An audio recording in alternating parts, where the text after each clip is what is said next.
Sarah Martinez stood behind the counter of Danny's diner, her tired eyes watching the clock on the wall.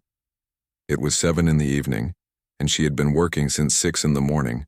Her feet hurt, her back ached, and she still had 3 more hours before closing time.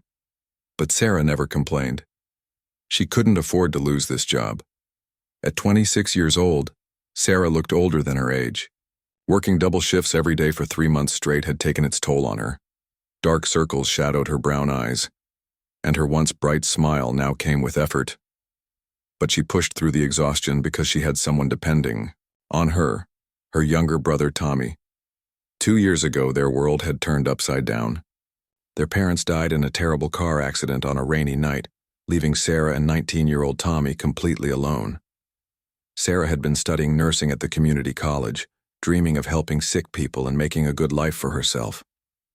But when the bills started piling up and Tommy needed money for his engineering studies, Sarah made the hardest decision of her life. She dropped out of college and took a job at Danny's diner. The diner sat on the edge of Highway 95, a small building with faded yellow paint and a neon sign that flickered on and off. It wasn't much to look at, but it was always busy. Truck drivers stopped for coffee and pie. Families on road trips came for burgers and milkshakes, and locals gathered for breakfast gossip. Sarah knew most of the regular customers by name and always remembered how they liked their coffee. Tonight was quieter than usual. Only 2 tables were occupied, an elderly couple sharing a piece of apple pie and a truck driver reading a newspaper while drinking his 3rd cup of coffee. Sarah wiped down the empty tables, refilled the sugar containers, and counted the tips in her apron pocket. $15.37. It wasn't much, but every penny counted. Danny, the owner of the diner, emerged from the kitchen carrying a fresh pot of coffee. He was a kind man in his 60s who had run the place for over 30 years. When Sarah first applied for the job, she had no experience waiting tables. But Danny saw something special in her, the way she genuinely cared about people and worked harder than anyone else. "You've been here 13 hours straight," Danny said, pouring fresh coffee into Sarah's cup. "Why don't you go home early tonight? I can handle the last few hours." Sarah shook her head with a grateful smile. "I need the overtime money, Danny. Tommy's tuition payment is due next week and I'm still $50 short." Danny's heart ached for the young woman who had given up everything for her brother. He had tried to give her raises, but the diner barely made enough profit to stay open. Sarah never asked for help, but he could see the stress in her eyes every day.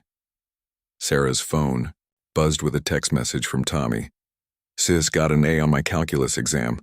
Professor says I'm one of his best students. Thank you for everything. I love you." Tears filled Sarah's eyes as she read the message. This was why she worked so hard. Tommy was brilliant and deserved every opportunity to succeed. She had promised their parents on their deathbeds that she would take care of him, and she meant to keep that promise no matter what it cost her. The bell above the door chimed as another customer walked in. Sarah quickly wiped her eyes and put on her professional smile. A middle-aged woman in a business suit sat at the counter and ordered coffee and a sandwich. As Sarah served her, the woman noticed how tired she looked. "Long day?" the woman asked, kindly. "Every day is long," Sarah replied with a laugh that didn't quite hide her exhaustion. "But I'm grateful to have work." The woman left a generous tip and told Sarah to take care of herself. These small moments of kindness from strangers always touched Sarah's heart. She believed that most people were good, even when life felt overwhelming. As the evening wore on, Sarah found herself thinking about her old dreams. She remembered sitting in anatomy class fascinated by how the human body worked. She had wanted to be a nurse since she was a little girl, inspired by the nurses who had taken care of her grandmother during her final illness. They had been so gentle and caring, making a difficult time easier for the whole family. Sometimes Sarah wondered if she would ever get the chance to go back to school. Tommy would graduate in 8 months, and then maybe she could save money for herself. But by then she would be 27, and starting over felt scary. Still, she refused to let go of hope completely. At 9:30 p.m., Sarah was wiping down the last table when she heard a sound that made her blood run cold. The screech of tires on asphalt, followed by a thunderous crash that shook the windows of the Diner. She dropped her cleaning cloth and ran to the window, her heart pounding. Outside on Highway 95, a sleek black sedan had skidded off the road and crashed headfirst into a large oak tree. Steam rose from the crumpled hood, and the driver's side was badly damaged. Sarah could see a figure slumped over the steering wheel, not moving. "Danny, call 911, Sarah shouted as she ran toward the door. "Sarah, wait, it could be dangerous." Danny called after her, but she was already outside, running toward the accident. The night air was cool against her face as Sarah reached the car. The driver was a man in an expensive suit, probably in his early 30s. Blood trickled from a gash on his forehead and he was unconscious. Sarah's basic first aid training from high school kicked in immediately. She checked for a pulse. It was weak, but steady. She could see that he was breathing, but the head wound was bleeding heavily. Sarah pulled off her apron and pressed it firmly against the wound to stop the bleeding. The man's face was pale in the moonlight, and she noticed how young he looked, despite his expensive clothes. His dark hair was perfectly styled, and his hands were soft. Clearly not someone who did manual labor. Within minutes, sirens wailed in the distance. The ambulance and police cars arrived with flashing lights that lit up the crash scene. 2 paramedics jumped out and quickly took over Sarah's position. "Good job applying pressure to the wound," one of them said. "You probably saved his life by stopping the bleeding." As the paramedics worked, Sarah stepped back but couldn't bring herself to leave. She watched as they carefully extracted the man from the car and placed him on a stretcher. That's when she overheard something that made her stomach drop. "His blood pressure is dropping fast," one paramedic said to the other. "He's lost too, much blood. We need to get him to the hospital immediately, but he needs a transfusion now." "What's his blood type?" the other asked, checking the man's wallet. "AB negative. That's rare. The hospital is 40 minutes away, and I don't think he has that long." Sarah stepped forward without hesitation. Her heart was racing, but her voice was steady. "I'm O negative," she said. "Universal donor. I can give him blood." The paramedics looked at each other, then at this young waitress who was offering to save a complete stranger's life. In that moment, Sarah Martinez had no idea that her simple act of kindness would change her life forever. The paramedics stared at Sarah in amazement. Here was a young waitress still wearing her work uniform, offering to give her blood to save a complete stranger's life. Most people would have watched from a safe distance, but Sarah stepped forward without thinking twice about the risk to herself. "Are you sure about this, miss?" asked the older paramedic whose name tag read Mike. "This is a serious decision. We'll need to take your blood right here in the ambulance while we drive to the hospital." Sarah nodded firmly. "I'm sure. I've donated blood many times before. I know I'm healthy, and this man needs help now." Mike quickly checked Sarah's arms for good veins while his partner, Jenny, prepared the blood donation equipment in the back of the ambulance. They had never done a roadside blood transfusion like this before, but the injured man was running out of time. His pulse was getting weaker and his breathing was becoming shallow. "What's your name?" Jenny asked as she helped Sarah into the ambulance. "Sarah Martinez," she replied, sitting on the small bench next to the stretcher where the unconscious man lay. "Well, Sarah Martinez, you're about to become a hero," Mike said as he inserted the needle into her arm. "This man would probably die without your help." As the ambulance raced toward the hospital, Sarah watched her blood flow through the tube, into a bag that would soon be pumped into the stranger's body. She felt a strange connection to this man whose name she didn't even know. Her blood would become part of him, keeping his heart beating and his brain functioning. The ride was bumpy, and Sarah had to hold onto the side rail to keep steady. But she never complained, even when the needle in her arm hurt from the movement. She kept her eyes on the man's face, willing him to stay alive. His skin was still very pale, but the bleeding from his head wound had stopped. "He's lucky you were there," Jenny said, monitoring both patients. "Most people would have been too scared to get involved, especially with all that blood." Sarah shook her head. "I couldn't just stand there and watch someone die. My parents always taught me to help others when I could. They said that's what makes us human, caring for people we don't even know." Mike glanced at Sarah with respect. In his 15 years as a paramedic, he had seen many people freeze during emergencies. But this young woman had natural instincts for helping others. She seemed calm and focused, as if she was meant to be there in that moment. "Have you ever thought about working in healthcare?" Mike asked. Sarah's face showed a flash of sadness. "I was studying to be a nurse, but I had to quit school when my parents died. My brother needed money for college, so I took a job at the diner instead." Jenny felt her heart break a little for this selfless young woman. Here was someone who had given up her dreams to help her family, and now she was literally giving her blood to help a stranger. It was the kind of pure goodness that seemed rare in the world. As they got closer to the hospital, the man on the stretcher began to stir slightly. His eyelids fluttered and he made a soft groaning sound. Sarah leaned forward, still connected to the blood bag. "It's okay," she whispered to him. "You're going to be fine. The doctors will take good care of you." Even though he was unconscious, Sarah felt like he needed to hear a kind voice. She held his hand gently, careful not to disturb the IV line that was giving him her blood. His hand was cold but strong, with calluses that surprised her. Despite his expensive suit, this man had done some kind of physical work. "You're safe now," Sarah continued, talking to him softly. "I don't know who you are or what happened, but you're not alone. Someone cares about what happens to you." The paramedics exchanged glances. They had never seen such genuine compassion from someone who had no reason to care. Sarah was treating this stranger like he was her own family member. When they arrived at City General Hospital, everything happened very fast. Doctors and nurses surrounded the stretcher as they wheeled the man into the emergency room. Sarah, still weak from giving blood, was helped to a chair in the waiting area. A nurse brought her orange juice and cookies to help her recover. "The patient is stable now," Dr. Rodriguez told Sarah an hour later. "Your blood donation saved his life. He's going into surgery to repair some internal injuries, but he should make a full recovery thanks to you." Sarah felt relief wash over her.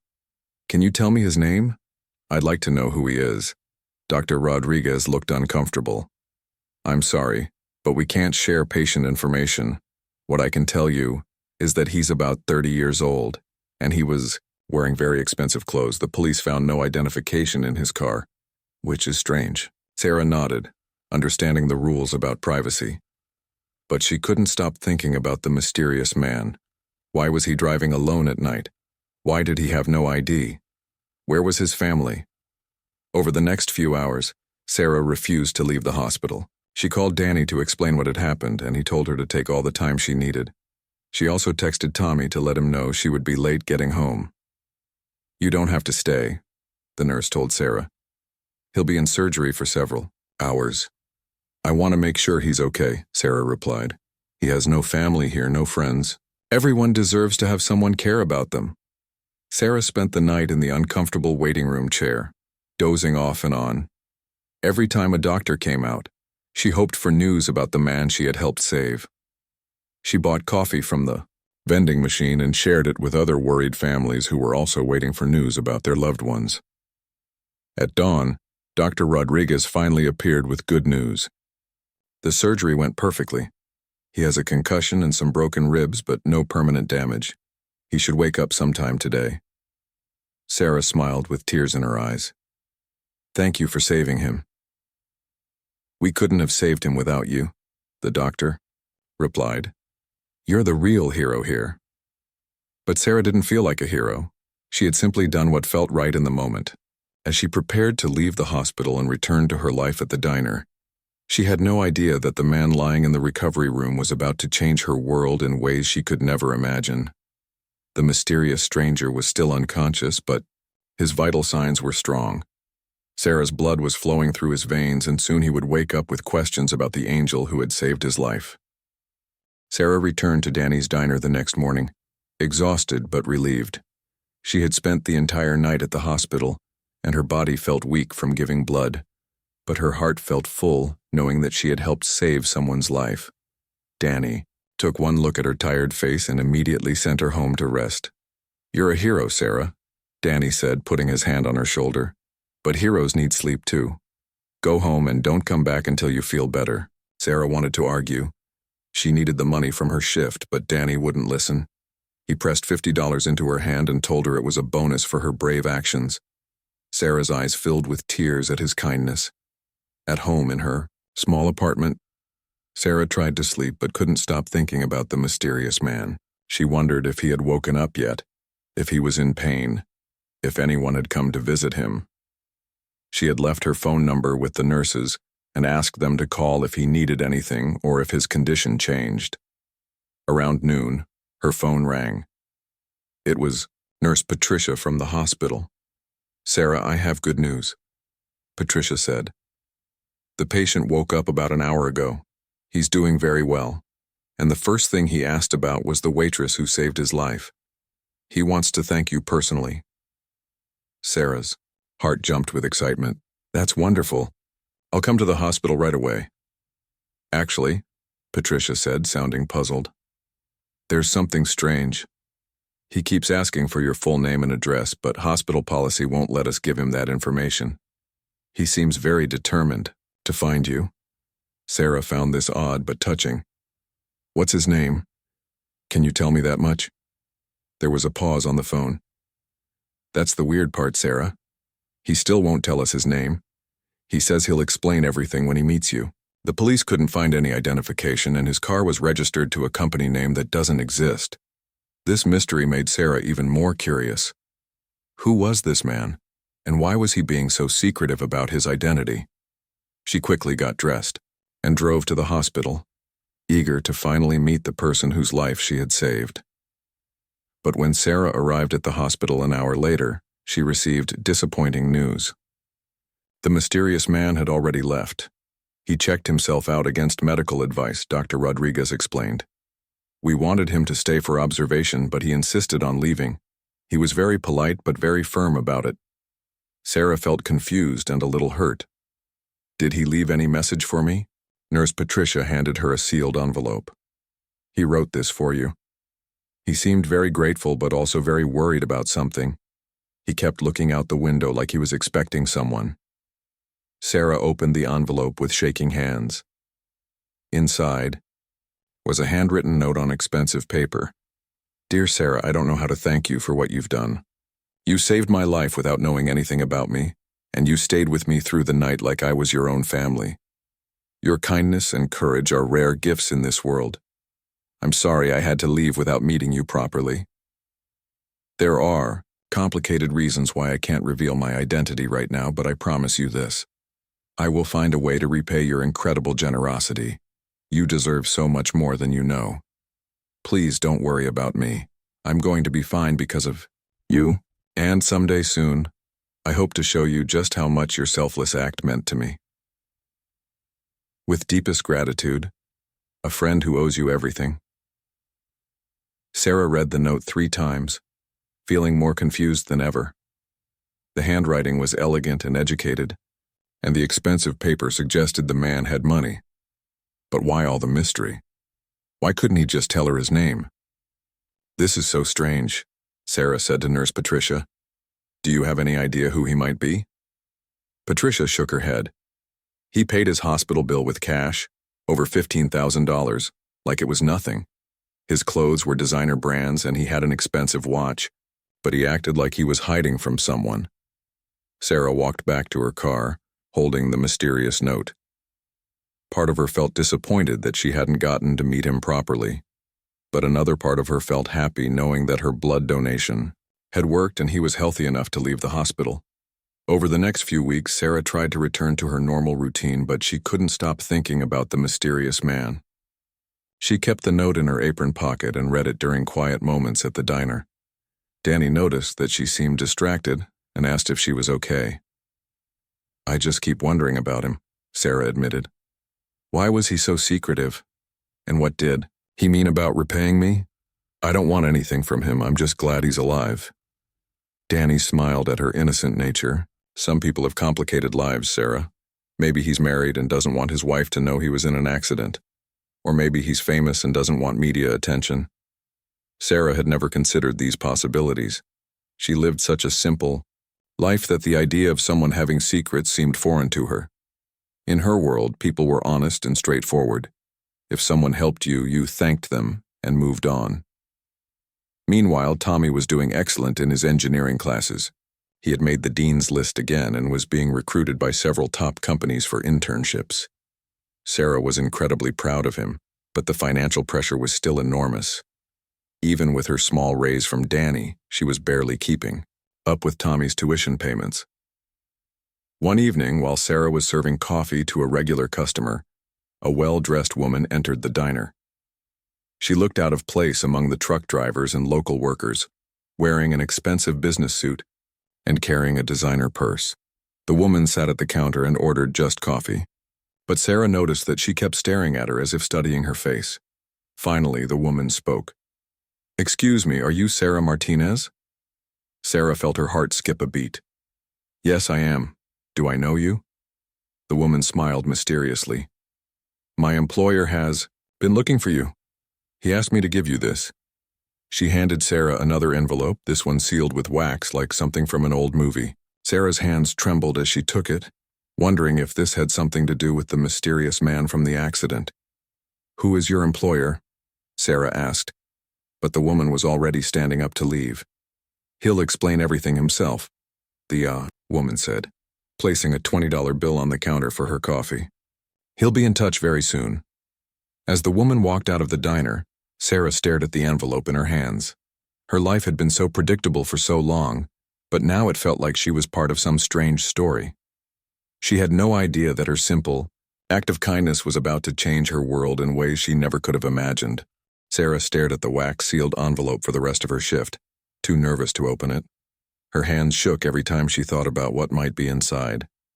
The mysterious woman's words kept echoing in her mind. "He'll be in touch very soon." Who was this man, and why was he going to such lengths to find her? When her shift ended at 10 o'clock, Sarah sat in her car in the diner's parking lot and carefully broke the wax seal. Inside was a single piece of heavy cream-colored paper with elegant writing. "Dear Sarah, tomorrow at 2 p.m. I will come to the diner to meet you properly and explain everything. I know this must seem very strange to you, but I needed time to handle some important matters before I could see you again. Your act of kindness saved more than just my life. It changed my entire perspective on what matters most in this world. I have spent the last 2 months learning about who you are, and I am amazed by your strength and selflessness. Please don't be afraid. I come with only gratitude and a desire to help you in return. Until tomorrow, your grateful friend." Sarah read the note 5 times, her heart beating faster with each reading. Tomorrow, she would finally meet the mysterious man and learn his identity. She drove home with a million questions racing through her mind. How had he learned about her life? What did he mean about handling important matters? And most puzzling of all, why did he think her kindness had changed his perspective? That night, Sarah barely slept. She kept imagining different scenarios about who the man might be. Maybe he was a famous actor or politician who had to be careful about publicity. Or perhaps he was involved in some kind of dangerous business and had to make sure it was safe to reveal himself. The next day dragged by slowly. Sarah was so distracted that she spilled coffee on 2 customers and forgot to bring a 3rd customer his sandwich. Danny noticed her nervousness and kept asking if she was okay. "I'm fine," Sarah insisted, but she kept glancing at the clock and checking her appearance in the diner's small mirror. She had worn her best uniform and tied her hair back neatly, wanting to make a good impression. At 1:45 p.m., Sarah was wiping down tables when she heard the sound of multiple car engines outside. She looked through the window and gasped. 3 black luxury cars were pulling into the diner's parking lot. They looked completely out of place next to the pickup trucks and old sedans that usually parked there. Several men in dark suits stepped out of the cars first, looking around carefully as if they were bodyguards. Then, from the middle car, emerged the man Sarah had been thinking about for 2 months. Even from a distance, she recognized his face immediately. He looked completely different from the injured, unconscious man she had helped. Now he was clearly healthy and confident, wearing an expensive suit that fit him perfectly. His dark hair was styled professionally, and he moved with the assured walk of someone used to being in command. As he approached the diner, Sarah's hands started trembling. Behind him walked the same well-dressed woman who had visited the night before, along with 2 other men who looked like assistants. The bell above the door chimed as the group entered Danny's diner, Every customer in the place turned to stare at these obviously wealthy and important visitors. The mysterious man's eyes immediately found Sarah behind the counter, and his face broke into a warm, grateful smile. "Sarah Martinez," he said, walking directly to her. "Finally, we meet properly." Sarah felt like she couldn't breathe. Up close, she could see that he was even more handsome than she remembered, but it was his eyes that struck her most. They were kind and intelligent, with a depth that suggested he had experienced both great success and great loss. I've been wondering about you," Sarah managed to say. "Are you feeling better? How are your injuries?" "Thanks to you, I'm completely healed," he replied. "But I owe you much more than my physical recovery. May we sit down? I have a lot to explain." Danny approached nervously, clearly intimidated by the impressive visitors. "Can I get you folks anything?" The mysterious man smiled at Danny. "Coffee would be perfect, thank you. And I'd like to pay for everyone's meal in the diner today. Consider it a small token of my appreciation for your employees' extraordinary kindness." Danny's eyes widened in surprise, and murmurs of excitement came from the other customers. Sarah felt embarrassed by all the attention, but followed the man to a corner booth where they could talk privately. "First," he said, reaching into his jacket, "let me properly introduce myself." He handed Sarah an elegant business card. "My name is Alexander Hayes." Sarah looked at the card and felt her world shift. Even she, who rarely paid attention to business news, recognized that name. Alexander Hayes was one of the richest men in America, the founder of Hayes Technologies, a company that made computer software used by millions of people around the world. You're Alexander Hayes?" Sarah whispered, hardly believing it. "The Alexander Hayes? The billionaire?" Alexander nodded, seeming almost embarrassed by his fame. "I am. And 2 months ago, you saved the life of one of the wealthiest men in the country without having any idea who I was. You risked your own health to help a complete stranger, expecting nothing in return." Sarah stared at him in shock. She had saved a billionaire's life? It seemed impossible. But why didn't you tell me at the hospital? Why all the secrecy?" Alexander's expression grew serious. "Because I needed to be sure about something very important. You see, Sarah, when you're as wealthy as I am, you never know if people are being kind because they genuinely care or because they want something from you. I needed to learn about who you really are." He leaned forward, his eyes intense. "So, I had my people investigate your life. I learned about your parents' accident, about how you gave up nursing school to support your brother's education. I discovered that you work double shifts every day, that you've never missed a payment on Tommy's tuition, that you volunteer at the local food bank on your days off." Sarah felt uncomfortable knowing that this powerful man had been watching her life. "You investigated me? I had to know," Alexander said gently. "Because what I discovered amazed me. You are exactly what you appeared to be that night. A genuinely good person who puts others before herself.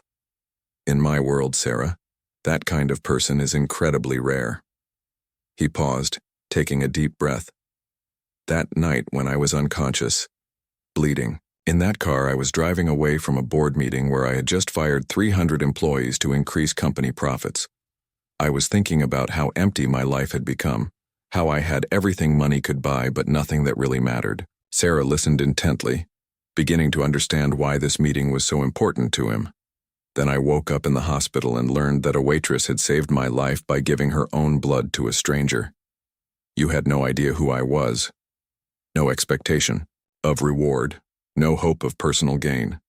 You just saw someone who needed help and you helped." Alexander's voice grew emotional. "For the first time in years, I met someone who showed me what real kindness looks like. And now, Sarah Martinez, I want to show you what gratitude looks like when it comes from someone who has the power to change your life." Sarah felt overwhelmed as she sat across from one of the most powerful men in America. Alexander Hayes was looking at her with such warmth and respect that she almost forgot how nervous she was. The other customers in the diner were still staring, whispering among themselves about the famous billionaire who had come to their small roadside restaurant. I don't understand, Sarah said quietly. You don't owe me anything, Mr. Hayes. I just did what anyone would do in that situation. Alexander shook his head with a sad smile. That's exactly what makes you so special, Sarah. You think what you did was ordinary, but it wasn't. Most people would have called 911 and stayed safely inside the diner. You risked your life to help a stranger, and then you gave your own blood to save him. He gestured to the woman who had visited the night before. This is my assistant, Jennifer. For the past 2 months, she has been learning everything about your life, not to invade your privacy, but because I needed to understand the kind of person who would make such a sacrifice for someone she didn't know. Jennifer smiled warmly at Sarah. It's an honor to meet you, Sarah. Your story is truly inspiring. Alexander leaned forward, his expression becoming serious. Sarah, I want to offer you something that will change your life forever. But first I need you to understand why this is so important to me. He paused, gathering his thoughts. I built my company from nothing when I was 22 years old. I worked 18 hours a day for 15 years, and I became incredibly successful. But somewhere along the way I lost myself. I became focused only on money and power. I forgot what it meant to care about other people. Sarah listened intently as Alexander continued his story. The night of the accident, I was driving home from a board meeting where I had decided to close 3 factories and fire 800 workers.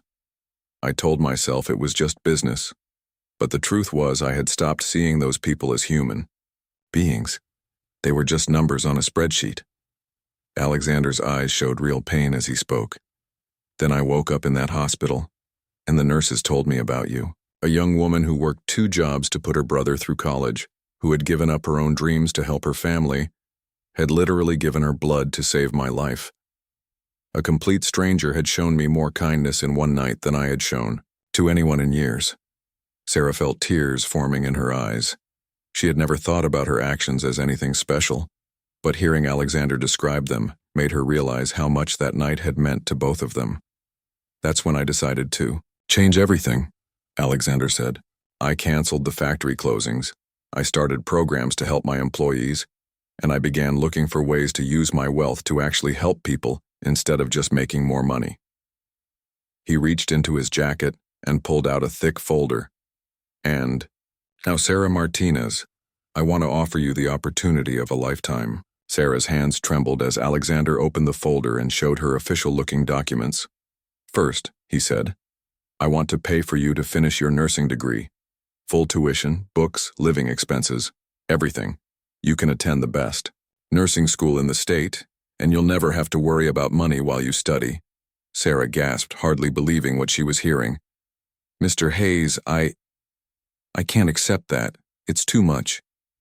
I'm not finished, Alexander said with a smile. Second, I want to create a scholarship fund in your name, the Sarah Martinez Foundation for Compassionate Healthcare. This foundation will help other people like you, people who want to become nurses or doctors but can't afford the education. Sarah felt dizzy. A scholarship fund in her name? It seemed like something from a dream. Third, Alexander continued, I want to offer you a job as the director of this foundation. You would help choose which students receive scholarships, and you would oversee programs to train healthcare workers in underserved communities. The salary would be more than enough to take care of yourself and help Tommy with anything he needs. Sarah couldn't speak. She stared at the documents, seeing numbers that looked impossible. The salary Alexander was offering was more than she made in 3 years at the diner. But there's something else, Alexander said, his voice becoming softer and more personal. Something that has nothing to do with business or foundations or money. He looked directly into Sarah's eyes. Sarah, you saved my life, but you also saved my soul.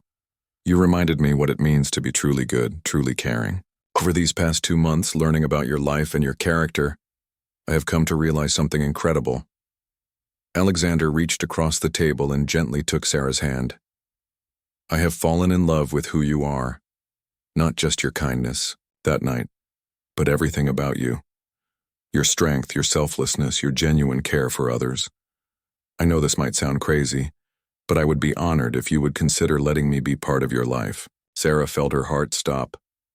Was Alexander Hayes one of the richest men in the world telling her that he loved her? "I'm not asking you to marry me tomorrow," Alexander said quickly, seeing the shock on her face. "I'm asking if you'll give me the chance to show you that despite all my money and success, I'm just a man who was lucky enough to be saved by an extraordinary woman." Sarah looked around the diner, at Danny behind the counter, at the truck drivers and local customers who made up her world. Then she looked back at Alexander, this powerful man who was offering her everything she had ever dreamed of and more. "I don't know what to say," Sarah whispered. "This is all so overwhelming. Yesterday I was worried about paying Tommy's tuition, and now you're offering to change my entire life." Alexander squeezed her hand gently. "You don't have to decide everything right now. Take time to think about it. But Sarah, please understand.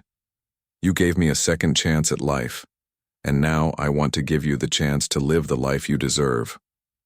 He stood up, still holding her hand. "I'll be staying at the Grand Hotel in the city for the next week. When you're ready, call me. Whatever you decide, I will always be grateful for what you did that night." As Alexander and his team prepared to leave, he turned back to Sarah one more time. "You saved my life with your blood, Sarah Martinez. Now let me save yours with my love." Sarah watched through the window as the luxury cars drove away, leaving her sitting in the same diner where she had worked for 3 years. But everything had changed. In her hands, she held documents that could transform her from a struggling waitress into a college graduate, a foundation director, and possibly even the love of a billionaire's life. For the first time since her parents died, Sarah Martinez dared to believe that her dreams might actually come true.